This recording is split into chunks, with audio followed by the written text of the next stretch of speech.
Congress party నాయకులను ఒకటే అడుగుతున్నా, ప్లేస్ మీరు డిసైడ్ చేయండి, ఏ ఊరు మీరు డిసైడ్ చేయండి, మేము వస్తాం, మా నాయకులందరం వస్తాం.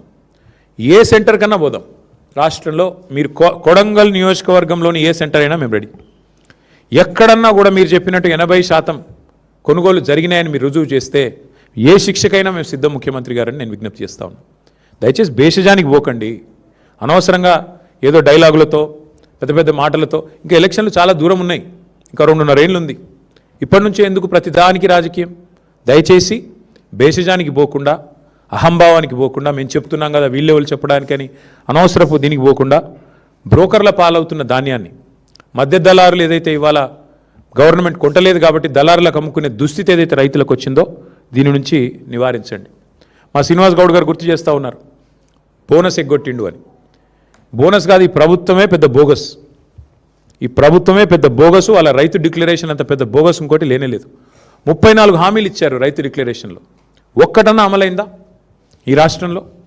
4 ఏళ్ల కిందట రాహుల్ గాంధీ గారు వచ్చి వరంగల్లో మీటింగ్ పెడితే అదే రోజు మళ్ళీ మేము మొన్న పెట్టాం రైతు సంగ్రామ సదస్సు అని వరంగల్లో పెట్టినాం. ఆ రోజు అడిగాను నేను, ఎంతసేపు ముఖ్యమంత్రిని తిట్టిండి. నేను ముఖ్యమంత్రిని తిట్టలే. రైతు బంధు వేయకుండా ఉండేందుకు మేము ఏమైనా దివానగాళ్ళమా అన్నాడు ముఖ్యమంత్రి. నేను గదే గుర్తు చేసిన. ఇప్పుడు ఏని దివానగాడు కూడా నేను అడిగిన. నేను ముఖ్యమంత్రి గారు నేనేం తిట్టలే. కేవలం ఆనాడు మేమేమైనా దివానగాళ్ళమా, మాకేమైనా దిమాక్ లేదా అన్నాడు. నేను గదే చెప్పిన. మరి దివానగాళ్ళు ఎవరు, దిమాక్ లేని వాళ్ళు ఎవరు అని అడిగిన. దానికి అసలు విషయం చెప్పకుండా రైతు బంధు ఇప్పుడు 4వ సారి సక్సెస్ఫుల్గా ఎగ్గొట్టారు ఈ ప్రభుత్వం వచ్చాక. అట్లాగే 15,000 ఇస్తామని డైలాగులు కొట్టారు. ఆ ఇచ్చిన ఒక్కసారి 12,000 ఇచ్చినారు. ఇక చెప్తూ పోతే చాలా ఉన్నాయి. విత్తనాలు దొరకవు, యూరియా దొరకదు, షాపులో లేదు కాబట్టి దాచిపెట్టేందుకు యాప్లో అని చెప్పి యాప్ డ్రామాలు, ఇవన్నీ రైతులు చూస్తున్నారు. ముఖ్యమంత్రి గారు మీ హుంకరింపులు, మీ అబద్ధాలు. ఇవాళ లారీలు లేవు, ట్రాన్స్పోర్ట్ చేసేటోడు లేడు, బస్తాలు దించేటోడు లేడు, హమాలి దిక్కులేడు, మీ ప్రభుత్వానికి ప్రణాళిక లేదు. పోనీ కేంద్ర ప్రభుత్వం ఏమన్నా వాళ్ళేమన్నా మంచి చేస్తున్నారంటే మన ప్రధానమంత్రి గారు వచ్చి మన రాష్ట్రానికి వచ్చి హైదరాబాద్లో మీటింగ్ పెట్టి సావు కబురు చల్లగా చెప్పిపోయిండు. రైతులు యూరియా వాడుడు తక్కువ చేయాలి, బంగారం కొనుడు తక్కువ చేయాలి. మరి ఆ పెద్ద మనిషి వచ్చి శుద్ధులు చెప్పిండు. దాన్ని బట్టి అర్థమయ్యేది ఏంటంటే నాకు వచ్చే సీజన్లో కూడా తప్పదు. కాంగ్రెస్ అనే ఈ దరిద్రం ఈ రాష్ట్రంలో ఉన్నంతకాలం రైతులకు ఇక్కట్లు తప్పవు, మళ్ళీ యూరియా దొరకదు. ఆయన కేంద్ర ప్రభుత్వానికి నాయకత్వం వహించే పెద్ద ఆయన మోడీ గారు చెప్తున్నారు.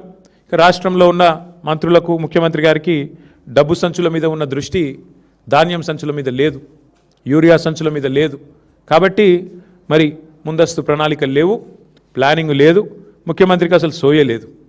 గన్నీ బ్యాగులు దొరకవు కానీ గన్లు మాత్రం బాగా దొరుకుతున్నాయి. ఇది మీకు తెలుసు, నేను చెప్పక్కర్లేదు దానికి మించి. చివరికి టార్పాలిన్ కవర్లు కూడా ఆఖరికి ఇప్పుడు వర్షం వచ్చేసిన దగ్గరకు వచ్చిన టైం, టార్పాలిన్ కవర్లు కూడా ఇచ్చే దిక్కు లేదు ఇవాళ ఆ కేంద్రాలలో. మళ్ళీ రైతులే తెచ్చుకోవాలి, రైతులే కాపాడుకోవాలి. ఆరుగాలం కష్టపడి పండించిన పంటను కాపాడుకోకపోతే ఇవాళ ఈ ప్రభుత్వం అయితే ఏమీ చేయదు అనేది స్పష్టంగా అందరికీ అర్థమైపోయింది. ఇక నేను అనేదల్లా ఒకటే, మీరు భూముల మీద పెట్టే శ్రద్ధ, భూదోపిడీ మీద పెట్టే శ్రద్ధ, భూహారతి ఏదైతే తెచ్చారో ఆ భూహారతి ద్వారా స్వాహా చేస్తున్న కార్యక్రమం వేం నరేందర్ రెడ్డి గారు నిన్నగాక మొన్న మా సోదరుడు మన్నే క్రిషాంక్ బయటపెట్టినాడు. ఎట్లా కే సముద్రం మండలంలో అసైన్డ్ పట్టాలను రాయించుకున్నాడు, భూహారతి ద్వారా ఎట్లా స్వాహా చేసినాడు మా సోదరుడు బయటపెట్టాడు. నిన్న శంషాబాద్లో ఎంఆర్ఓ గారి కార్యాలయం మీద ఏసీబీ రైడ్ అయితే అక్కడ కూడా జరిగిన భూదోపిడి. ముఖ్యమంత్రి గారి అనుచరుడు 90 ఎకరాల సీలింగ్ భూమిని ఎంఆర్ఓ స్థాయిలో, కలెక్టర్ స్థాయిలోనే ఉత్తర్వులు ఇచ్చేసి, ఉత్తర్వులు కూడా ఉన్నాయి, కావాలంటే మీకు ఇస్తాను. దోపిడీ ఎట్లా చేశారు? 1000 కోట్ల విలువైన భూమిని నిన్ననే ఏసీబీ రైడ్లో దొరికినారు. వీటి మీద ముఖ్యమంత్రి గారి దగ్గర సమాధానం ఉండదు. వాటి మీద ఉన్న శ్రద్ధ, వాటి మీద ఉన్న ఆసక్తి, భూ కొనుగోళ్ళు, భూ దందాల మీద ఉన్న శ్రద్ధ, భూమిని నమ్ముకున్న రైతు మీద నీకు లేదు. ఇది వాస్తవం.